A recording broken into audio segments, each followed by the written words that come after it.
Bueno, yo empiezo por agradecerles muy especialmente a todos ustedes por estar esta noche aquí, a Mario y a Así de Trabajo y a los Jueves de Deslinde, también mi invitación por haber preparado este evento,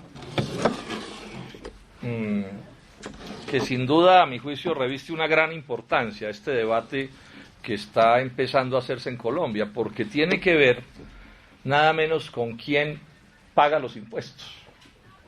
O sea, en buena medida, en asuntos económicos, la economía es muy importante en el sentido de quién, digamos, en lo que tiene que ver con el funcionamiento del Estado. ¿Quién paga los impuestos y cuántos impuestos se recaudan y cómo se gasta la plata? Esa es un poco, digamos, una de las dos grandes cosas que en asuntos económicos resuelve el Estado colombiano. Y el problema de quién paga los impuestos, pues es un debate, digamos, tan viejo como la lucha de la sociedad por su progreso. Recordemos que la revolución de los comuneros en el siglo XVIII aquí en Colombia empieza porque Manuela Beltrán arranca un edicto, ¿sí?, en contra del aumento de los impuestos que en ese momento decidió el rey de España. La propia existencia de los parlamentos, de los congresos, los modernos, que se originan en Inglaterra, tienen que ver con un reclamo de que no puede haber impuestos sin representación. Le dicen al soberano, señor soberano, al rey, si usted quiere poner impuestos en esta sociedad, tiene que tener algún tipo de representación. Y los parlamentos, los congresos se originan ahí. Este es un debate súper clave de la democracia. O sea, la democracia no es solo un problema de elegir y de votar y este tipo de cosas, o la democracia política, los derechos, no sé, sindicales, la libertad de expresión, etcétera, sino es un problema de cómo se distribuye la riqueza de la sociedad y, por supuesto, esto se vincula con el tema de los impuestos. Luego estamos hablando de un debate, digamos, de gran importancia que pocas veces se ha hecho en Colombia. Aquí en este país normalmente, hasta cuando aparece, y ustedes me excusarán la cuña, hasta cuando aparece el polo democrático alternativo, la economía se discutía poco en el país. Se reunían 4 banqueros, 2 transnacionales, el ministro, y en algún club se ponían de acuerdo y hacían lo que se les antojaba y el Parlamento aprobaba cualquier cosa sin que hubiera debate. Los debates sobre la economía realmente, digo yo, pues con fuerza, porque claro, siempre ha habido gente que ha luchado, profesores universitarios, ciertos centros de estudio, etcétera, pero en general han sido temas muy cerrados. Yo creo que una de las ganancias grandes de los últimos años es que por fin estos temas se empiezan a debatir, y a mí me alegra mucho pues ver que en este recinto no cupimos, pues a quienes nos están viendo por internet, pues hay que reconocerles que el recinto tampoco es que sea muy grande, pero bueno, lo cierto es que no cupimos, sí, estamos abarrotados hasta la calle, sí, en unas condiciones muy, digamos que ojalá hubiéramos tenido más espacio, pero lo importante, lo que quiero resaltar es como un tema como este, que es como pesado, medio obstruso, sí, como de especialistas, sin embargo, veo esto lleno de gentes comunes y corrientes, digamos, como somos todos, y llenos de jóvenes estudiantes, y eso me alegra mucho. Bueno, entrando ya en materia, ¿en dónde está la discusión? Yo no sé si ustedes alcanzaron a ver en Twitter desde anoche, estoy diciendo que el presidente Santos ha faltado a la verdad en materia gravísima, que él está diciendo una cosa y yo estoy diciendo la contraria, y que en ese sentido o él miente o yo miento. Y hay que definir quién es el que miente, y quien mienta, a mi juicio, debe renunciar. Pues porque no es posible aceptar que un jefe del Estado le mienta a su pueblo, a su país en materia grave, o que un senador de la República le mienta a sus electores y a su país en materia grave. Este es el debate que tenemos, o sea que estamos en un problema que sin duda es complicado, que por supuesto cubre al presidente Santos y cubre al ministro de Hacienda, ¿sí?, al doctor Cárdenas Santamaría, porque él también está diciendo lo mismo. Vamos entonces a irnos paso a paso demostrando en qué consiste el debate y por qué yo soy tan reiterativo en afirmar que faltan a la verdad en materia gravísima y que eso no se puede tolerar en el país. Porque además la falsedad, la mentira, la están usando para cubrir, o mejor, para hacer exactamente lo contrario de lo que dicen, o sea, para clavarse, como se dice coloquialmente, al pueblo raso y a las clases medias, mientras les disminuyen los impuestos a los monopolios y a las transnacionales. Y aquí entonces aparece otro debate que es muy interesante. ¿A quién puede uno llamar los ricos de Colombia? Vamos a ver cómo esa es parte de la discusión. ¿Quién es un rico en Colombia? ¿Quiénes son los ricos de Colombia? ¿Las clases medias son los ricos de Colombia? ¿O las grandes empresas son los ricos de Colombia? ¿Quiénes son? De todo eso es de lo que vamos a hablar y espero poderlo demostrar con cifras. El presidente Santos dijo anoche, y lo ha dicho antes, dijo, ¿qué queremos? Que paguen menos los que ganan menos y que paguen más los que ganan más. Eso es lo que uno quisiera, ¿no? Es decir, lo que uno quisiera en un sistema tributario es que paguen más los que más tienen, menos los que tienen un poco menos, y se vaya bajando hasta que haya un punto en que los más pobres no paguen impuestos. Los de arriba, cuando son de arriba de verdad, los impuestos no los empobrecen. Lo que sucede, por ejemplo, para una persona como Carlos Slim cuando paga sus impuestos al final del año, es que eso que pagó en impuestos lo enriquece un tris menos. Pero de todos modos suma a su riqueza una plata inmensa. Cuando a los impuestos graban a los pobres, les graban en lo que no tienen. O sea, los pobres y las clases medias bajas pagan los impuestos es absteniéndose, comiendo menos, vistiéndose menos, educándose menos, curándose menos. Entonces fíjense que hay un debate en lo democrático profundo, ¿sí? Porque no es lo mismo, repito, pagar impuestos y enriquecerse un poquito menos a pagar impuestos sobre la base de sufrir más. Ese es un poco el debate en el que estamos. Entonces, repito, Santos ha dicho, los que ganan menos van a pagar menos y los que ganan más van a pagar más. Yo he dicho que la reforma hace exactamente lo contrario. Es decir, que van a gravar con menos impuestos a los seres humanos más ricos de Colombia, mientras que van a gravar con más impuestos al pueblo raso y a las clases medias. Ese es el debate. Luego alguien miente, yo quiero ratificar, aquí no hay salida.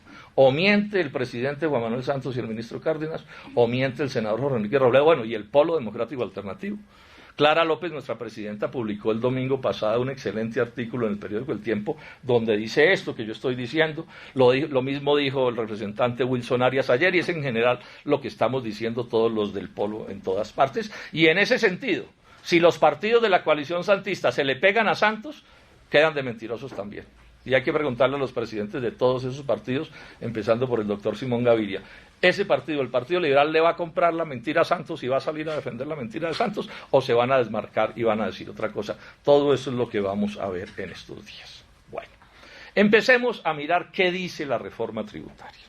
Primero, me voy a referir a las cosas fundamentales, porque dice muchas cosas, pero me voy a referir a las fundamentales. La primera cosa que dice es esto, que tiene que ver con la gente poderosa de Colombia.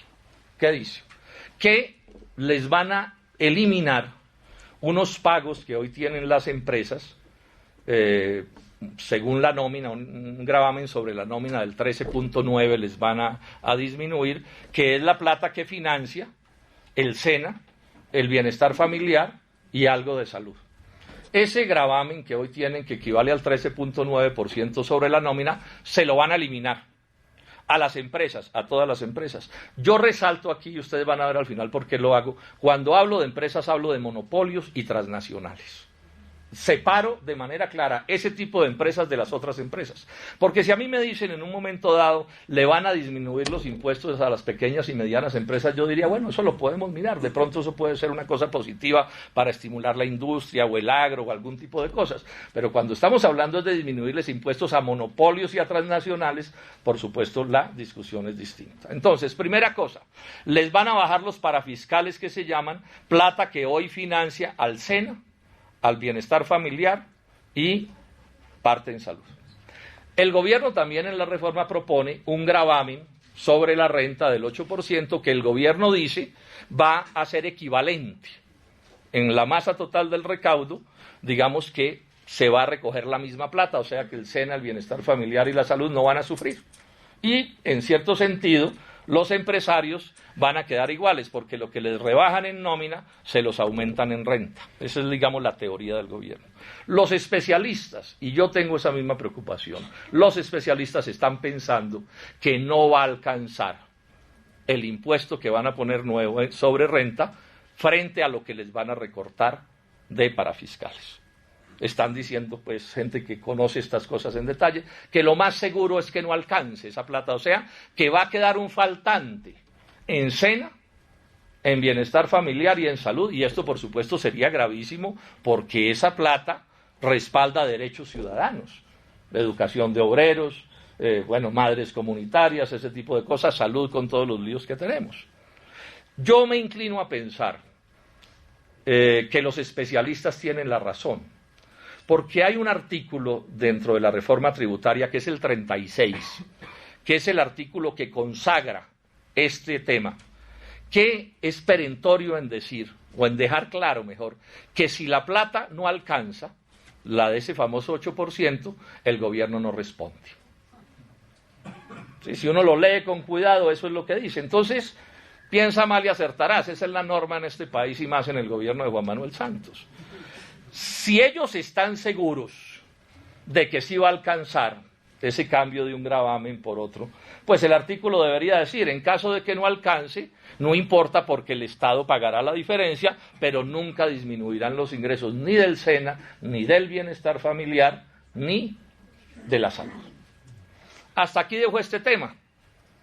La preocupación la dejo expresa, espero que por el camino especialista de gente pues que tenga más detalle y más tiempo, termine estableciendo con precisión qué es lo que va a pasar, pero yo dejo planteada mi seria reserva de que esos dineros no van a alcanzar. Pero para el punto del total de la masa de los recaudos de estas grandes empresas, digamos que sale una cosa por la otra, o sea que este asunto en términos de los impuestos que ellos pagan o de los gravámenes a la nómina resulta eso neutro, o sea, digamos que este es un asunto que uno lo puede sacar un poco del debate, pues digamos formalmente sacarlo para irnos al punto que más nos interesa, si les van a subir o les van a bajar en última los impuestos. O sea, aceptémosle en gracia de discusión a Juan Manuel Santos y a Mauricio Cárdenas que esos 8% de renta se va a compensar con el 13.9% en nómina y que ahí no va a pasar nada. ¿Dónde empieza entonces, digamos, bueno, lo de atrás es un gran debate, los muchachos del SENA están haciendo una lucha inmensa, pero lo que pasa es que no quiero, digamos, desviarme de lo central. ¿Dónde empieza el debate? Es que la segunda gran medida de la reforma tributaria dice que les van a disminuir los impuestos de renta o el impuesto de renta. Es el impuesto sobre las ganancias de las empresas. A las empresas les van a rebajar ese impuesto del 33 al 25%, 8%. Dice la reforma tributaria. Y dice, la propia reforma tributaria tiene un cuadrito que dice con precisión, con toda claridad, que esa rebaja vale 8.06 billones de pesos. O sea, en la exposición de motivos dice con claridad que les van a bajar los impuestos a los monopolios y a las transnacionales. Por la vía de esta disminución en renta se los van a bajar en 8.06 billones de pesos, dejémoslo en 8 billones de pesos. Pero además la reforma, y no lo tienen cuantificado, les va a disminuir el impuesto de ganancias ocasionales a esos monopolios y a esas transnacionales. Por ejemplo, ganancias de especulación inmobiliaria, les baja la ganancia del 35 al 10%. Les baja la ganancia a las grandes empresas, o no la ganancia, a las grandes personas, a las personas más adineradas, les rebaja el impuesto de herencias del 35 al 10%, y a los capitales golondrinas especulativos les rebaja el impuesto del 35 al 12.5%. Estas últimas rebajas no están cuantificadas en los documentos del gobierno, pero repito, está cuantificada la rebaja de bajar la renta del 33 al 25 y vale 8 billones de pesos. O sea que aquí no hay duda. A las grandes empresas, a los monopolios y a las transnacionales les van a bajar el impuesto de renta en esa suma. ¿Por qué digo que es a ellas a los que se los van a bajar? Porque me decía hace un momento Aurelio Suárez, es conocedor de estos temas. 100 empresas, las 100 principales empresas de Colombia, responden por el 82% de las utilidades del país. Las 100 primeras empresas, casi todas financieras y mineras. Luego es claro que esos 8 billones de pesos se los van a disminuir principalmente ¿a quién? A las empresas más ricas de Colombia. Con este agravante, Muchas de esas empresas son de personas cualquiera, no sé, de don Luis Carlos Sarmiento Angulo, para poner un nombre en el sector financiero. ¿Sí? No, cualquiera, no importa. Y a esas personas de esas empresas les transfieren dividendos inmensos, imagínense los dividendos que les transfieren. Y en Colombia los dividendos de empresas, ¿saben cuánto impuesto pagan? 0 pesos.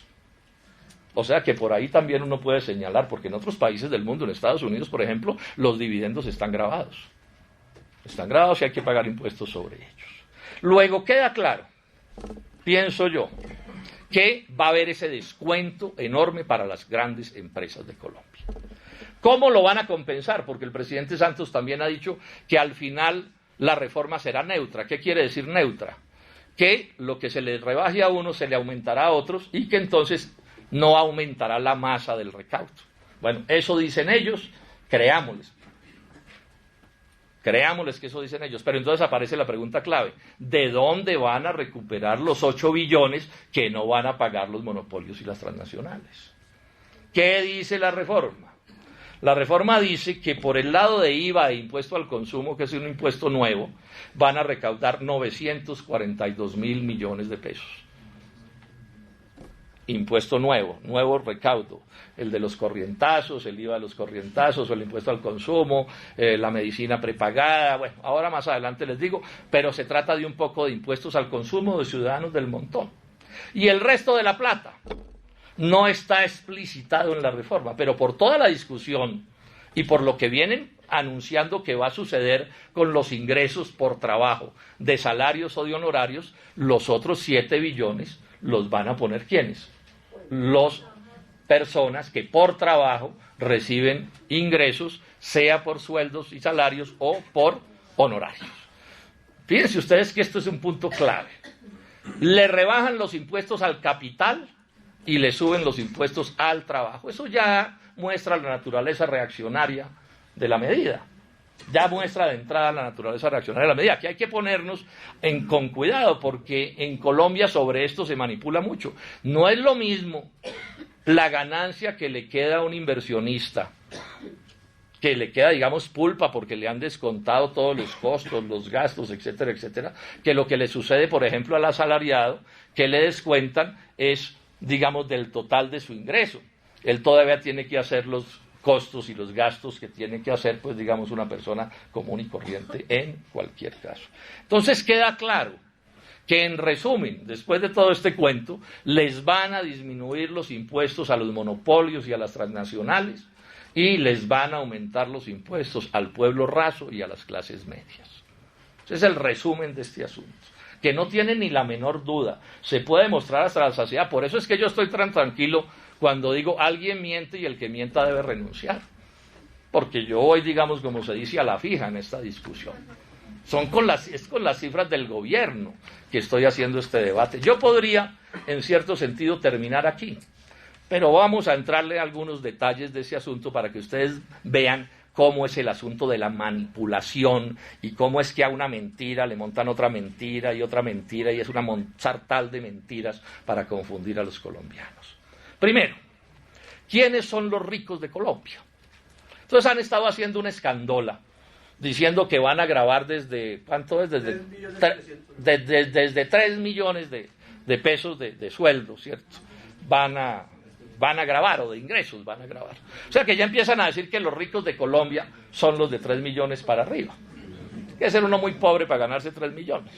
Ahora, claro, frente al salario mínimo, 3 millones es más, yo no voy a discutir eso, y 5 millones también, y 10 millones también, o 15 millones. Pero es que aquí el punto, parte de la veracidad de las cosas, es contra qué se compara. Esa es parte de la honradez en la comparación, porque no se pueden hacer comparaciones absurdas. Es decir, entonces, claro, comparamos los ingresos por trabajo del orden de 3, 4 y 5 millones de pesos, o 10 incluso, o 15, contra el salario mínimo, y eso es un poco de plata. Pero si comparamos contra las ganancias de las empresas, ¿en qué quedan esos ingresos ridículos? Les voy a dar algunos datos de cuánto ganan las empresas en Colombia. Comcel, de don Carlos Slim, el ser humano más rico del mundo. Su patrimonio vale 74.000 millones de dólares. Vale más que toda la deuda externa colombiana. ¿Cuánto ganó Comcel el año pasado? 2.8 billones de pesos. Entonces compárelo contra el sueldito de 3 millones, o de 5 o de 10. Pacific Rubial está enmentada.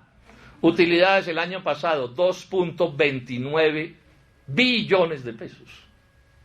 Bavaria Saab-Miller, utilidades el año pasado, 1.55% billones de pesos. El Cerrejón, otra transnacional, 2.48 billones de pesos. Billones con B. A julio pasado, el sector financiero llevaba utilidades por 20.5 billones de pesos. Entonces se necesita demasiada falta de seriedad para venir a decir o a sugerir que los ricos de Colombia son los que se ganan unos suelditos. Y claro, entonces hacen ruido con suelditos de 10 y de 15 millones que ya suenan más. Pero yo he venido diciendo esto. Supongamos que sea muy alto un sueldo de 10 o de 15 millones de pesos. ¿Cuánto gana el empresario que paga ese sueldo? Esta es la pregunta clave. ¿Sí? ¿Cuánto gana el empresario que paga ese sueldo o que paga esos sueldos? Y esta es la comparación que tenemos que hacer. Esta es la comparación que tenemos que hacer. Bueno, luego queda claro acerca de qué es de lo que estamos hablando, en dónde está la discusión. Si se trata de hablar de los ricos de Colombia, ¿qué es lo que Santos ha dicho? Bueno, el 28 de abril, y sobre esto hubo una gran escándola en Colombia. Y voy a detallar en esto porque entonces llevan semanas hablando de los descuentos tributarios de los asalariados. ¿Se acuerdan? Esa es como la manera, digamos, de decir, esos malos ciudadanos debemos grabarlos duros porque tienen muchos descuentos tributarios y descuentan por una cosa y descuentan por otra cosa. ¿Sí? Y entonces vamos a ver cómo detrás de eso Santos esconde otra mentira. Echa estas mentiras que estoy mencionando y esconde otra mentira. El 28 de abril, les decía yo a ustedes, Juan Manuel Santos generó una cierta escándola en los medios de comunicación, porque todos los medios salieron y dijeron, los ricos van a chillar con la reforma tributaria. ¿Sí se acuerdan? Eso hubo un escándalo tenaz. Los ricos van a chillar. Curiosamente, ningún rico de Colombia protestó. Ninguno. Nadie. Entonces, como en mi oficina, parte de nuestro trabajo es ni engañar ni dejarnos engañar, entonces yo le dije a la gente de mi oficina, buscar el discurso de Santos, pero completo, no el pedacito que nos leyeron en los medios de comunicación, a ver qué es lo que quiere decir el doctor Santos con eso de que algunos van a chillar. Yo les voy a leer, pero les resumo, ¿qué es lo que él dice? Los ricos que no pagan impuestos son los que van a chillar. Porque los ricos que sí pagan impuestos, a eso les vamos a bajar los impuestos. Entonces miren ustedes cómo la reforma tributaria empieza a coger cara, y por eso don Luis Carlos y compañía no dijeron ni pío con el cuento de la chillada de los ricos. Bueno, ¿qué dice precisamente el doctor Santos? Esto está en la página de la Presidencia de la República. Esto es una cuestión de elemental justicia. Porque los ricos que sí pagan impuestos, se les va inclusive a mejorar su situación. Porque a veces los que sí pagan demasiados impuestos. Pregunta, ¿cuáles son los que van a protestar en la reforma tributaria? Los que deberían pagar impuestos y no los están pagando. Esos van a protestar porque los que deberían pagar impuestos y si están pagando impuestos, esos van a salir beneficiados porque vamos a bajar las tasas. Es lo que estamos viendo. O sea, les van a bajar los impuestos a unos y se los van a subir a otros. La teoría de Santos es que van a castigar a los que no pagan los impuestos y van a beneficiar a los que sí pagan los impuestos. Entonces aquí nos toca entrar a mirar quiénes son los que sí pagan y quiénes son los que no pagan los impuestos. A ver si es verdad que don Carlos Slim y sus alegres compadres no pagan impuestos. A ver si es verdad que los tenemos acogotados, pobrecitos. Bueno, entonces miremos este asunto. Es verdad que las personas naturales, los asalariados, la gente que tiene honorarios, tiene descuentos tributarios, ustedes eso lo saben, ciertos pagos en salud, en educación, en arrendamientos, para pensiones, etcétera, permiten unos descuentos tributarios. Eso es verdad, existe en las clases medias esa posibilidad. Pero ojo, también existen las personas jurídicas. También existen las personas jurídicas. O sea, falta a la verdad quien diga que solo hay descuentos tributarios para las personas naturales, para que tienen ingresos por trabajo, sean sueldos o sean honorarios. Falta la verdad. Acaba de salir, está calientico, un informe del Banco Mundial que dice que en Colombia las personas jurídicas, o sea, los monopolios y las transnacionales, tienen descuentos tributarios, 80 descuentos tributarios, 80 rebajas impositivas. Es decir, cuando hacen la declaración de renta, ponen las utilidades que supuestamente se deben gravar, pero empiezan a descontar ciertas cosas que les permite descontar la tributación. ¿Saben cuánto dice el Banco Mundial que valen esos descuentos tributarios de los monopolios y las transnacionales? Valen 6.08 billones de pesos. Billones de pesos. Descuentos tributarios. O sea que no es cierto que solo los tengan las personas que viven de su trabajo. Los tienen los monopolios y las transnacionales. Hace unas semanas, el director de la DIAN sacó un cuadro completo de cuáles son los impuestos reales que se pagan en Colombia por sectores. O sea, deben pagar el 33% de renta, pero ¿cuánto es lo que pagan realmente? Y entonces cogí algunos. El sector minero realmente solo paga el 13%, no el 33%, sino el 13%. El comercio al por mayor realmente no paga el 33%, sino el 13.3%. Los servicios financieros, esos que se llevan ganando 20.5 billones de pesos hasta julio, esos, el impuesto real que pagan no es del 33%, sino del 8.3%. Otros servicios tampoco pagan el 33%, sino pagan el 10.9%, dice la DIAN. Entonces, si el cuento es que hay que clavarse a los que tienen los descuentos tributarios, ¿por qué solo se clavan a las clases medias que logran algunos descuentos que, repito, son producto de su trabajo? Sus ingresos son producto de su trabajo. ¿Por qué se le oculta al país esta realidad? La realidad de que les van a bajar los impuestos del 33 al 25% a unas empresas que no están pagando el 33% y les mantienen todos estos descuentos tributarios. O sea que ¿cuánto van a quedar pagando? Pero aquí demos otros detalles. En Colombia hay 65 monopolios y transnacionales con contratos de estabilidad jurídica que los protegen por completo en estos asuntos de reformas tributarias. Hay en trámite otros 79 contratos de estos de estabilidad jurídica, porque Santos en la reforma tributaria del 2010 metió el cuento que había desmontado estos contratos de estabilidad jurídica, y claro, dice que no podrá haber más, pero está tramitando, o sea, mantuvo los que ya existían y está tramitando otros más que ya habían presentado sus papeles. En las zonas francas, el impuesto de renta no es del 33%, sino del 15%, y todo eso se mantiene en la reforma. Luego, el gobierno también falta la verdad cuando dice que lo que va es a castigar a los malos ricos que no pagan impuestos, porque ya hemos visto que los que llaman los ricos no son ricos, y ya hemos visto que los verdaderos ricos también tienen una serie de descuentos tributarios que, según el Banco Mundial, valen 6 billones de pesos. Ahí está la plata de la universidad. Aunque les quiten esos descuentos, financiamos la universidad pública y gratuita que necesita Colombia, o cualquier otra cosa que fuera interesante financiar, o importante financiar. Hasta aquí entonces yo me ratifico en este asunto. O mienten Santos y Cárdenas, o miente el senador Robledo y el Polo Democrático Alternativo. Y yo insisto en mi frase: el que mienta debe renunciar. El que mienta debe renunciar. En Estados Unidos hubo un escándalo famoso que tumbó a un presidente, el escándalo de Watergate. ¿Se acuerdan que los del Partido Republicano se metieron a las escondidas, como bandidos, a la sede del Partido Demócrata a robarse una información? Eso ya era muy grave. Pero lo que de verdad tumbó a Nixon no fue eso.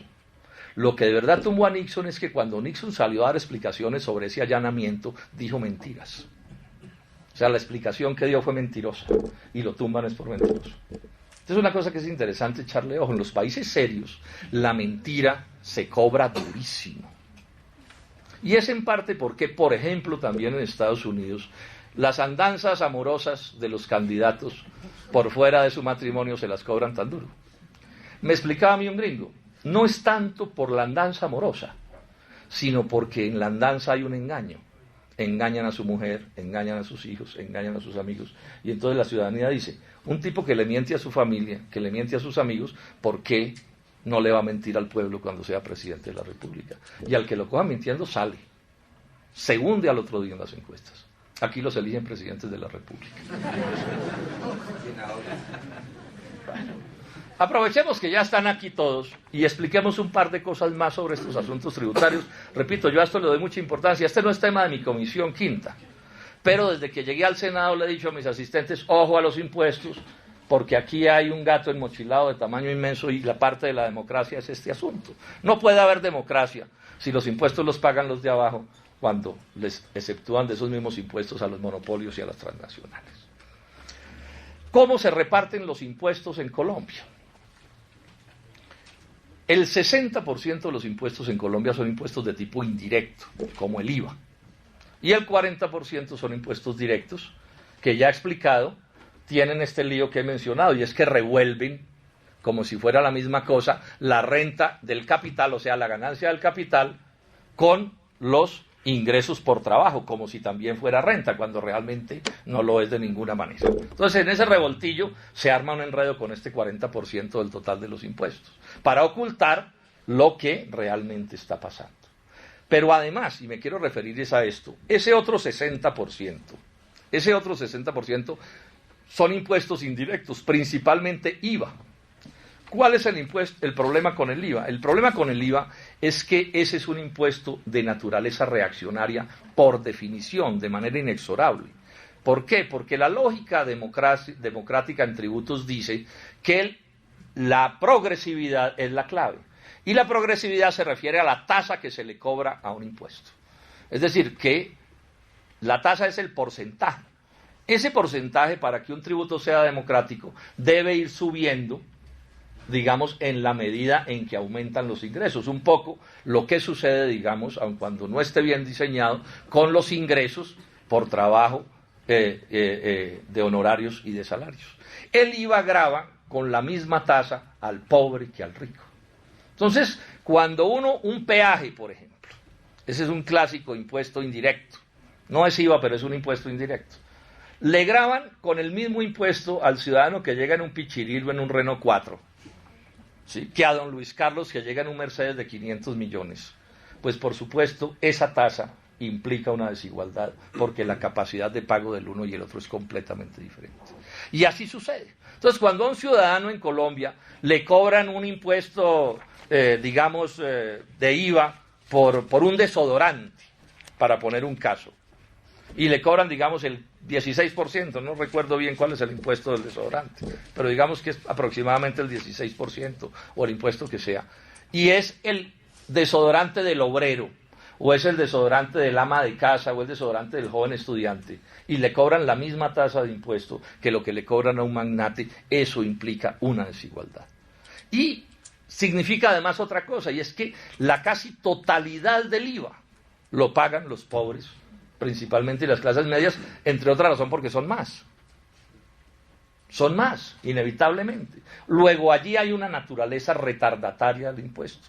¿Y qué hace la reforma tributaria en el caso del IVA?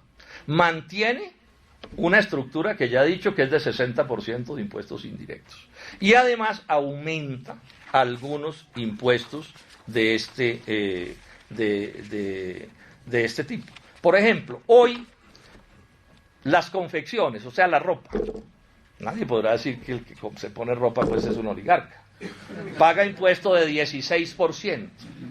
Los productos de aseo personal, o sea, el desodorante, 16%. Los productos de aseo para el hogar, las escobas, esas cosas, 16%.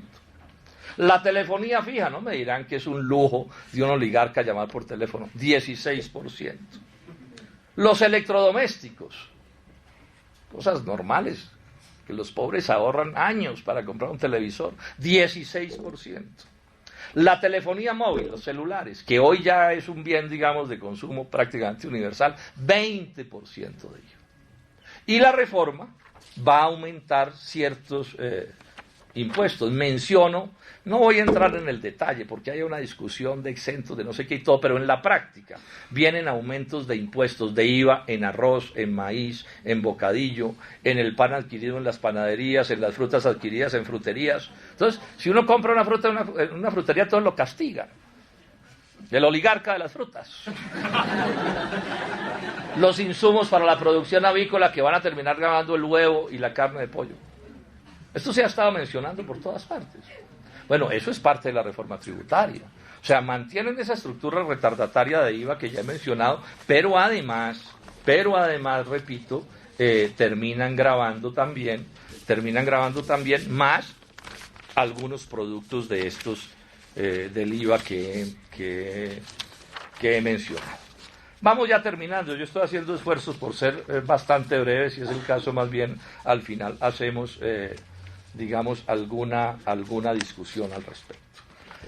Quiero mencionar una cosa simplemente para dejarla planteada a los estudiosos, porque es clave, que tiene que ver con ese impuesto a las personas. Ya he dicho, en el mundo tributario hay renta que pagan las empresas, pero llaman renta también o a los ingresos de asalariados o de honorarios, o sea, ingresos por trabajo, pero también hay un impuesto de renta que grava a personas muy ricas, pues, o que debe gravar a personas muy ricas. Aquí tengo la tabla de cómo es el problema de las proporcionalidades. Porque, claro, en este sector, digamos, de las personas naturales adineradas, también debe haber una escala, porque la escala debe mantenerse en lo democrático en todas partes en el desarrollo del asunto. ¿Y qué hemos descubierto en mi oficina? Que, digamos, hasta ingresos brutos de 500 millones de pesos al año, ahí ya va el 70% del total de recaudo de las personas naturales. Y que las personas que tienen ingresos de más de 50.000 millones de pesos al año, personas naturales, o sea, personas adineradas de verdad, o sea, cualquier dueño de banco que además de ser el dueño de banco le llegan por dividendos una plata grande, esos apenas contribuyen en total con el 0,9% del total de los impuestos de ese sector. O sea, ¿qué es lo que estoy señalando? No me voy a detener para no enredar. Lo que estoy señalando es que dentro de cada uno de las partes en que está subdividida la estructura tributaria, hay una posición viciosa, ¿sí?, de caer principalmente sobre los más débiles de ese sector, ¿sí?, y caer menos sobre los más fuertes del respectivo sector. Esto es bien interesante señalarlo. El gobierno además ha echado otro cuento que echa siempre. Lo están echando desde los tiempos del gobierno de César Gaviria. En Colombia no hay reforma de cualquier tipo, tributaria, pensional, laboral, la que sea, de salud, la que sea, retardataria, que no la metan con el cuento de que va a generar empleo. Entonces ya el doctor Santos también dijo, ya dijeron que no son cuántos empleos, el TLC no son cuántos empleos. O sea, si en Colombia se hubiera creado, digamos, el 1% de los empleos que los gobiernos nos han anunciado en los últimos 20 años, producto de este tipo de reformas, tendríamos que estar importando trabajadores de Perú y de Panamá, que no alcanzarían. Eso es una burla, un descaro de burla, paja. Ya han salido los especialistas, no los voy a citar porque ¿para qué? Especialistas, o sea, gente que tiene como oficio estudiar estos asuntos del empleo. Y han salido no pocos patrones que honradamente han dicho, si nos rebajan los impuestos no creamos empleo. Lo han dicho los analistas, pero repito, lo han dicho también los patrones. Y es obvio, es que si Mr. Drummond, el dueño de la Drummond, le rebajan los impuestos, ¿por qué va a contratar más obreros si los que tiene son los suficientes para explotar la mina? Tendría que ser un monopolista estúpido, y de esos no hay. Los monopolistas pueden ser cualquier cosa, menos bobos.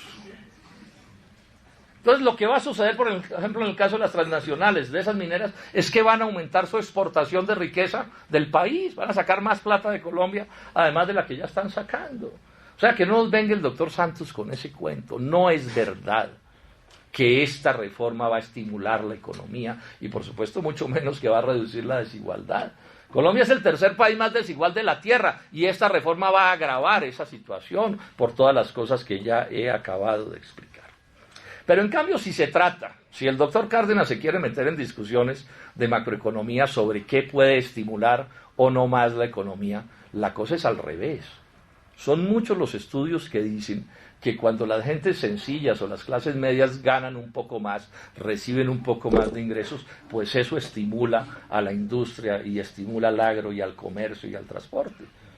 Yo lo repito mucho y por eso defiendo la idea de que los salarios deben ser mayores. Porque cuando alguien gana un poco más, ingresos de los que vive, lo que sucede es que gasta un poco más. Y si gasta un poco más, pues las empresas tendrán que producir un poco más para poder atender esa nueva demanda. Y si van a producir un poco más, tienen que contratar un poco de más trabajadores. Y eso a su vez aumenta el consumo y genera lo que llaman los economistas un círculo virtuoso. Luego, la idea de Santos y de Cárdenas de golpear la capacidad de compra de las clases medias es absolutamente contraria a lo que supuestamente quieren hacer.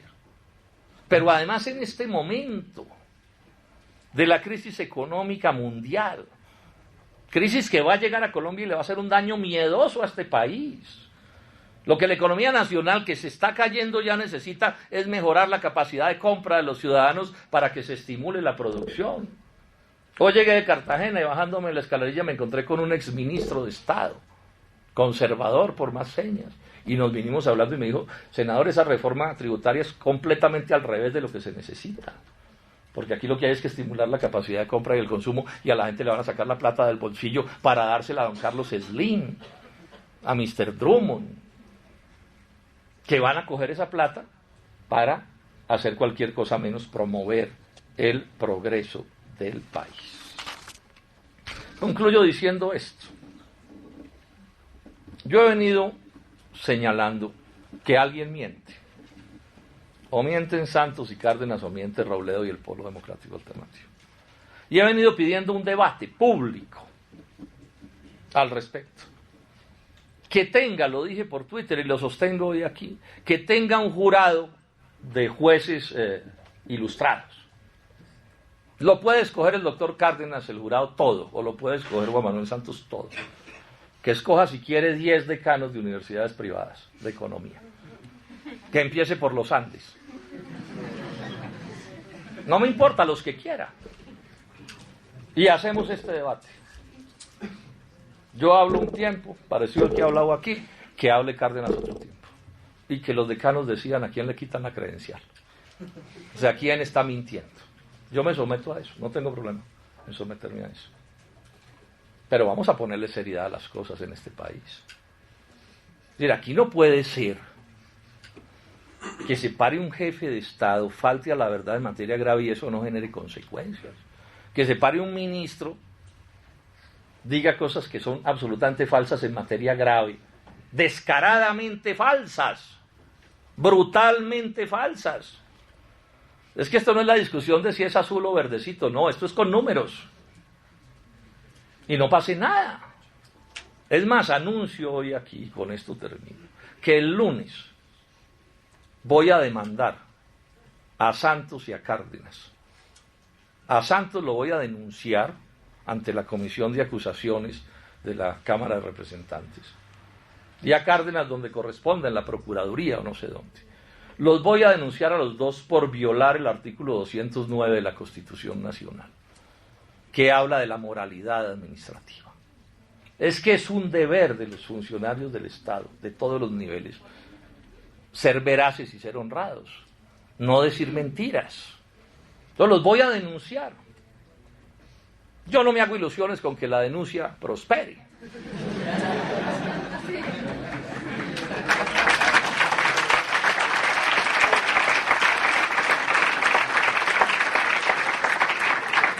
Pero bueno, cumplo con mi deber de ciudadano, ¿sí?, de hacer todo el esfuerzo para que estas cosas queden claras. Por último, decirles esto. Esto es de una inmensa gravedad, quiero llamar la atención sobre esto. Esto es muy complicado lo que está pasando con esto. No solo por la cuestión política de la falsedad que he señalado, sino por todas las implicaciones económicas que tiene. Yo creo que esta es una lucha que podemos ganar. Yo creo que en este caso se puede repetir la historia de la reforma a la justicia. Pero nos toca salir a hablar de este asunto y explicarlo. Llamar a las clases medias, llamar a los ciudadanos todos a hundir este esperpento. Le estoy preguntando a los jefes de los partidos de la coalición de gobierno si van a acompañar a Santos en la mentira. Si van a ser de alcahuetes de este asunto.